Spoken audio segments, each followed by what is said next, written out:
Episode 43 of the State of the Old Republic podcast was originally recorded on June 26th, 2017.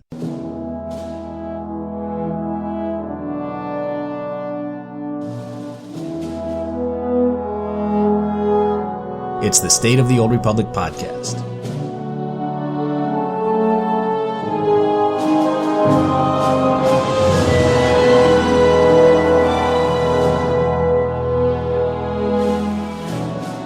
Show this week, Bad Feeling Podcast did an interview with Keith Kanneg. I'll talk about what Keith had to say about the roadmap, server merges, class balance, and more.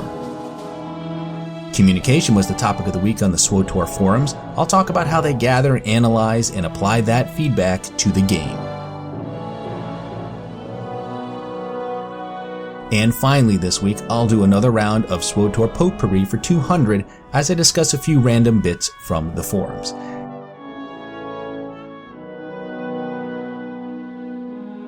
And with that, it's time to make the jump to Lightspeed and check out the State of the Old Republic.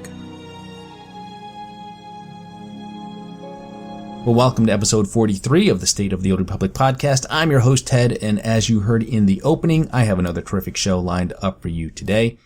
First up, let's review some announcements for the Old Republic, and I am going to run through these quickly because I have got a lot of ground to cover today.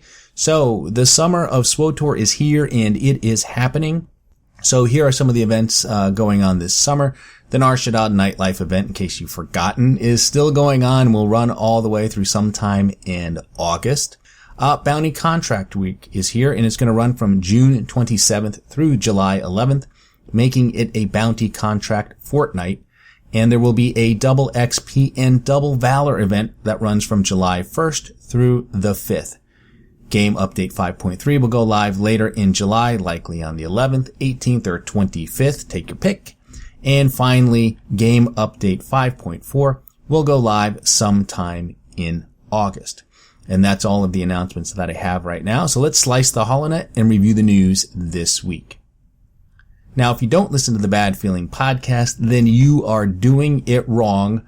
Bad Feeling did an interview with SWTOR game producer Keith Kanneg, and it is a must-listen to interview.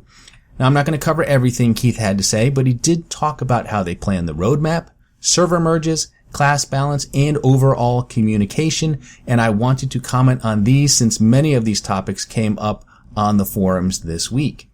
Now, I actually had the pleasure of meeting Keith at the Star Wars Celebration Orlando Cantina Tour back in April.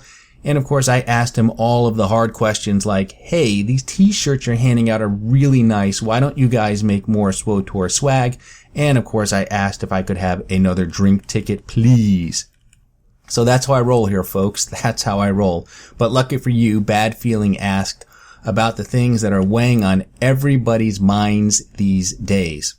And one of those topics was the roadmap. And Keith talked about how they decide what goes in it. And one of the things that struck me was that BioWare's fiscal year begins in April. So right now they're actually in FY 2018, and the stuff they're planning actually takes them through April of 2018. Now that doesn't mean everything they want to do is 100% locked down, but they have a pretty solid idea of what they want to do between now and next April. And I've talked about the possibility of another expansion and how I don't see it fitting into calendar year 2017. Knowing that the roadmap extends to April of 2018, I am willing to bet that the roadmap does indeed include an expansion and that we will probably see it at the end of the roadmap near that April timeframe. The Gods from the Machine operation only has one boss right now, and they need time to release the remaining bosses, and we need time to defeat those bosses, and they're also planning to do master modes for those bosses, and that mode typically comes later, so we need time to progress and defeat master mode before getting a new level cap and another gear reset. Now, Keith also reiterated that he's committed to updating the roadmap each quarter and keeping us updated on what they're planning. So expect to see updates coming probably again sometime in August and then again after that. Keith also talked about server merges, which was interesting because Keith hit the forums this week to say that they weren't ready to talk about server merges, and yet he had some great information in this interview, which I believe was done right around the same time that the server merge thread went up on the forums. In other words, his comments in this interview came before his "we're not ready to discuss this" comment on the forums. The big reveal was that cross-server is not going to happen. They just don't have the technology to do it, and he said it's not the game engine, that it's actually other back-end stuff that's preventing them from doing it. And that's too bad, because ultimately that would have been a good compromise and allowed people in guilds to stay where they are. He did say that they don't have the ability to move guilds right now and that they would want to keep them intact. He brought up something I raised as a concern in episode 41, and that's how do you merge legacies? If you have multiple legacy cargo holds that are tapped out, do you give everyone more tabs? That's a question that Keith asked as a way of pointing out the many issues they need to solve. He said they need to analyze every piece of it and figure out what people really want. He also said if they were to do something, it would likely be a new server that we'd have to move to. And he understands that not everyone wants to move, that not everyone wants to be on a high pop server. There are people who like where they are and want to stay there, and he'd like to preserve that option for them. It's definitely a tricky situation, and by definition, high population servers are composed of the majority of the player base, which means low population servers are composed of the minority of the player base. This is a situation where the majority might end up pissed off in the end because their situation is not vastly improved. It's the majority of the players who stand to benefit the least from this. They're the ones who will be fixated on losing their names and having to redecorate their strongholds because their queue times won't be that different from what they are today. If you're a player from a low pop server, you'll probably be more tolerant of the situation because you'll be like, yeah, I lost my name and had to redecorate, but holy crap, I got into a Warzone in 5 seconds. If you're from a high pop server, you're going to go into a Warzone and seek out the low pop guys and want to kill them over and over again. Your teammates are going to be like, dude, why didn't you cap that turret? And you'll be like, because that guy is from a low pop server and he has my name. They need to tread lightly here and figure out what is the problem and what is the best way to address it. As Keith said in the interview, what is it that players want? Are the majority of players willing to endure the pain of a merge for the benefit of a minority of players? I am not that altruistic myself. One thing Keith did say is they'd like to improve the current group finder. He noted that it can take a long time to find a group. You generally have to stand around the fleet asking in general chat for things like veteran mode ops. He said it would be nice if they could do that via the group finder. And he'd also said they'd like to add some incentives for people as well. These are all things that World of Warcraft has added to their group finder, and I have to say they work quite well. Whether it's questing or filling a raid slot, it's very nice, and I think this type of change would have a pretty big impact on the game. Maybe in the short term, they just need to add a message on the low pop servers that flashes whenever you're in queue that says, hey, if you were on Harbinger, you'd be in a Warzone right now, parentheses, assuming the server is up. Class balance was another topic that Keith talked about with Bad Feeling, and he said when it comes to class balance, they don't like to do it in the middle of a season, which makes sense as the last thing they want to do is introduce a new flavor of the month in the middle of a competition.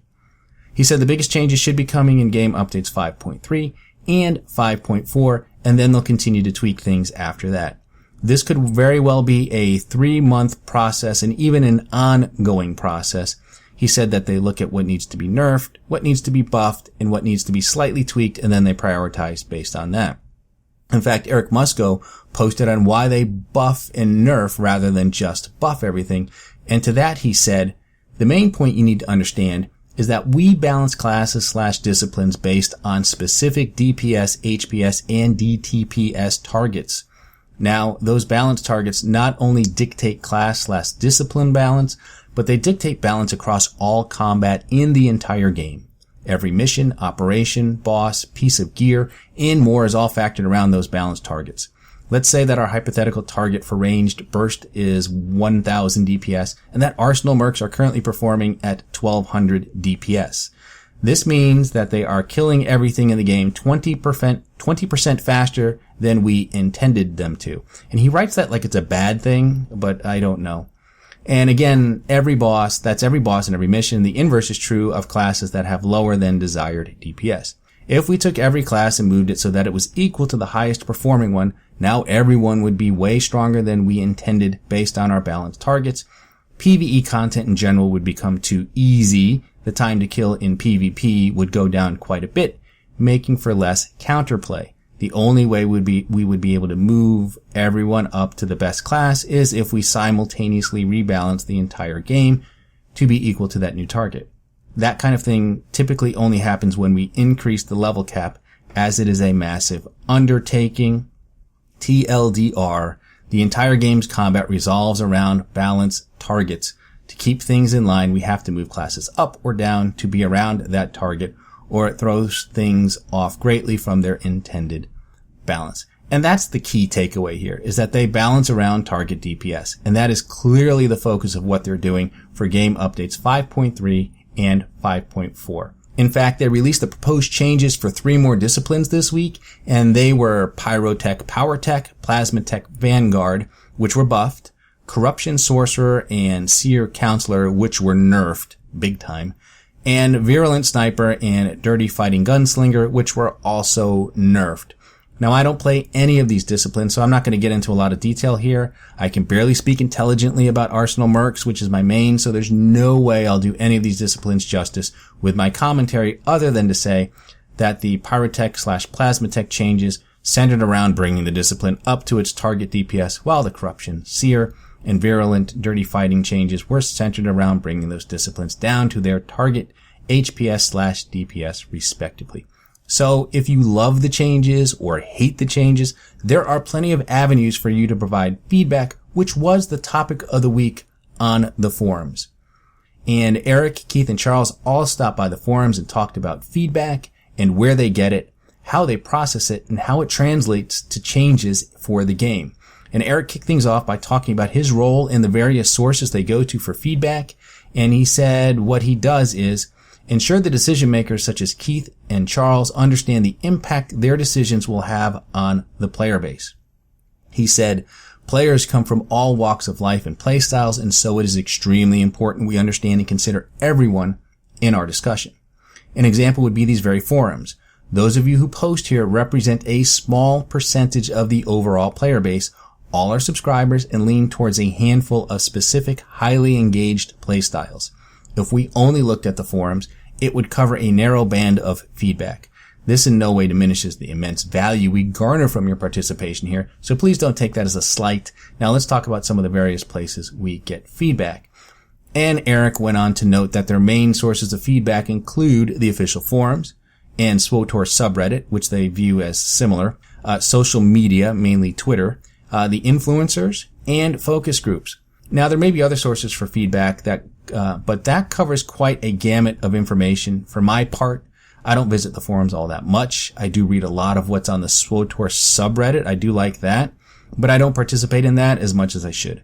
I do spend a fair bit of time on Twitter and will tweet out at SWTOR and Eric and Charles Boyd. In fact, this week I made a suggestion that they add more jackets and regular clothing to the game. I included a screenshot of a current item called the Dreliad jacket, which was similar to what I was looking for. That jacket, by the way, looks great. The problem with it is it's Jedi and Smuggler only, and I want to use it on many of my characters. I also included a picture of the Vanity Fair cover that had Poe Dameron, Finn, and Rose as another reference of the type of outfits that I'd love to see.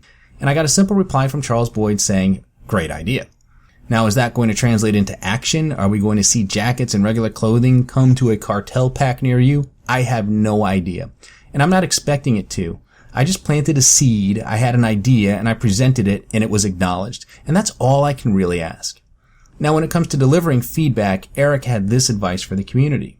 And he said the most important thing you can ever put in feedback is why. Saying that you do or don't like something is helpful. Telling us why is invaluable. This way, when I am passing feedback on to the team, I can highlight not only just the sentiment, positive or negative, but also give supporting context for that feeling. And then Keith came in and talked about what's important for him regarding feedback, and this is what he said. Since Eric already explained where we get feedback and essentially how we use it, let me provide some perspective about what I look for and what's important to me. And these were specific ideas about gameplay improvements, ideas on how we can enhance existing game features, conversations about gearing, class balance, details about likes and dislikes about an area or type of content, how we can improve communication and provide better insight, kudos for the team when we do something right, constructive criticism when we don't do things right. Note, I tend to read everything while disregarding rants or dumping on the dev team as I don't find it helpful. Virtually all of the comments in our discussion threads.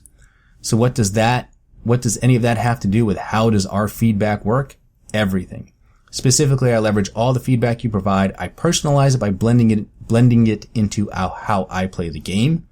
Then I communicate it to the dev team, and I follow up to see how best to respond, determine the priority of the request, add it to the backlog, or adjust the schedule to incorporate the change into the game. But we all know talk is cheap, and until there's action behind our words, skepticism remains, and I'm okay with that. So you heard it from Keith, talk is cheap. So how exactly does feedback turn into actions? Well, both Keith and Charles addressed that this week. And first, here's what Keith said regarding their ability to course correct when they receive overwhelmingly negative feedback. And Keith said, and someone posed the question like, wow, look, the overwhelming feedback says we're going in the wrong direction. Should we turn around or just ignore it? And Keith said, that's not easy to answer as it really depends on the actual topic and the timing of it. Perhaps an example would help illustrate. Operations boss fight. Let's say it was a couple months from release and we placed it on the PTS, and the feedback said it wasn't fun. Fight was too easy or too hard. They didn't like the mechanics or something similar. We absolutely review the feedback, reach out to the players, openly discuss what's up, what is causing them pain, and we make adjustments. Anyone who has participated in Tithe or the Avella and SNA fights can probably back me up, but they are under NDA. And then someone asked, where along the journey is the point of no return? Is it before the bus starts moving, before the bus approaches the corner, before the cliff, or as you drive off the cliff, or when you crash? And Keith said this, timing is everything, but sometimes it will depend on implementation and whether we can truly do an about face or simply have to go forward and plan/prepare for changes along the way. Galactic Command is a perfect example. It was so integral to everything with Knights of the Eternal Throne that we were not in a position to make the changes everyone requested. We had to go forward or delay Kotet an unknown number of months. That wasn't possible, and as a result, we made Galactic Command changes with every patch since that time. Even though it's not perfect, it is no longer the primary means of gearing up, but the changes we implemented allow every level 70 character to obtain best in slot gear without doing operations. I disagree with the notion we should rip it out now, but I do agree we can still improve upon it and will continue to do so. And then the person asked, do you ever swerve, turn, or put the brakes on? And Keith said this. That happens all the time, but you may never notice. I can tell you this though, and I know it's not fair because you don't know what was planned, but the end of the year changes are very different today than they were just a few weeks ago. We did that based on various internal discussions, feedback from sources Musco listed, determining what was a priority, and the impact to schedule based on what we could/wanted to deliver. Whew, okay. I love this response, and I especially like what Keith said about Galactic Command, because we now have a better understanding on why Galactic Command was released in its initial state despite a lot of player concerns. Looking back at the release of Knights of the Eternal Throne, this is how I perceived Galactic Command. They announced Galactic Command, they received a bunch of negative feedback, they released it anyway, and then once the player base turned up the volume on the negative feedback, changes were ultimately implemented. Reading Keith's post, it's more likely that they came up with the idea for Galactic Command and they got a bunch of negative feedback before it was released. They assessed what changes needed to be made, and then they looked at the level of effort to do those changes and weighed it against the current schedule and opted to release it in the state that we saw for 5.0 rather than delay everything. Now, I don't know if they had the authority or even the desire to delay Knights of the Eternal Throne, but clearly they felt it was at least good enough for release. And you know what? It's not perfect, but Galactic Command is in a pretty good state right now. So as far as I'm concerned, it's kind of water under the bridge at this point. And I will say this, I love the fact that they're willing to take risks with the game. And it was Wayne Gretzky who said, you miss 100% of the shots you don't take. And I will take a few misses if it means getting something amazing down the road. Okay, so the last bit on communication came from Charles Boyd, who talked about how they incorporated our feedback on the Knights of the Fallen Empire story to shape how they delivered Knights of the Eternal Throne, and he said this. And he said, let's use Knights of the Fallen Empire, the monthly chapters, and Knights of the Eternal Throne as the example. And he said the original plan was that we would have a trilogy of Knights of expansions focused on dealing with Valkorion and his Eternal Empire with episodic chapters between them. The major story beats would occur in the expansions, while the episodic chapters would be just that, episodic, mostly standalone beats focused on returning companions and side stories. The most common issues that we saw from the community feedback after Knights of the Fallen Empire and the first few monthly chapters were, 1, the story felt dragged out, monthly chapters in particular. 2, at least partly due to number 1, the companion-focused chapters were not as well received as the Knights of the Fallen Empire ones, although the desire to get companions back remained high. 3, many players felt that there weren't enough choices in the storyline with big enough impact/consequences, or that those impacts/consequences were delayed so far that they didn't feel meaningful or connected. And 4, some folks simply didn't like the core premise, introducing a new empire, expanding on Vitiate/Valkorion, players frozen in Carbonite for 5 years, missing companions, etc. Now, changes that were made as a result of that feedback. So 1, we compressed the story such that it would be completed in Knights of the Eternal Throne. 2, later monthly chapters were modified to focus more on the core storyline, less on companion returns. 3, the writers constructed the storyline of Knights of the Eternal Throne specifically to offer bigger choices that would pay off in visible and interesting ways. And 4, this was the core creative vision of the entire thing, so there wasn't much changed here. It really wouldn't be feasible. That's not to say that we ignored this feedback or don't take it seriously. It's just that any creative endeavor has some core concept at its heart that can't be changed without scrapping everything. This was the story direction that excited us as creators and fans, so it's the one we pursued even as we made the above changes along the way. And the final thing he said here was, the end result, the overall storyline was cut down by more than a third so that it would play out more quickly, while simultaneously introducing more choices and consequences. Companion returns had to be put on the back burner to achieve these changes, and my original plan to do entire chapters for each of them just aren't feasible at this point, so we're currently working on plans to get them back as expediently as possible. And he said, overall, story is one of the most difficult areas to implement feedback since we've usually constructed the next several beats by the time players see any of it and provide feedback. But hopefully this post helps to demonstrate that we still try very hard to implement feedback-driven changes into story regardless of the challenges. And then Charles had one follow-up post where he said this. One last note about numbers. It's commonly asked how we balance feedback against data and metrics. So this is a great place to use as an example. Numerically speaking, Knights of the Fallen Empire and Knights of the Eternal Throne were our most successful expansions by a very significant margin. We didn't change anything in the story based on numbers. The numbers would have said to keep doing exactly what we were doing. We changed them based on the passionate feedback we received from y'all.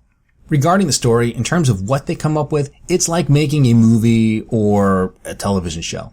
This is what they get paid to do, and you hope that they know what people are going to like, but really, it's a crapshoot. And, as far as the pacing goes, I like the monthly chapters of Fallen Empire, mainly because I was playing solo for that expansion. I was in a guild, but I didn't do anything with them, and as a solo player, it kept me engaged, and it kept me coming back each month, and allowed me to progress other tunes through the story in a very manageable way. I would not have minded if they had done the same thing with Knights of the Eternal Throne. I am glad, though, that they wrapped up the story in Knights of the Eternal Throne rather than drag it out for a third expansion. Did it wrap up every loose end? No, but by the end, I'd had enough of Valkorion and his crazy family. And it was nice to see Charles explain the original vision and how they arrived at some of the decisions that they did. I think story is the one thing that they consistently do at a high level in this game. So that's it for communication and feedback. Now let me shift to another round of SWTOR Potpourri for 200 and review a few miscellaneous items from this past week. And Keith commented on a bug report about the 246 crafted relics. And he said, I saw your message the other day, but needed to follow up with the design team. Definitely a bug, as the crafted relics are using the wrong stats. I confirmed we'll fix them in patch 5.3.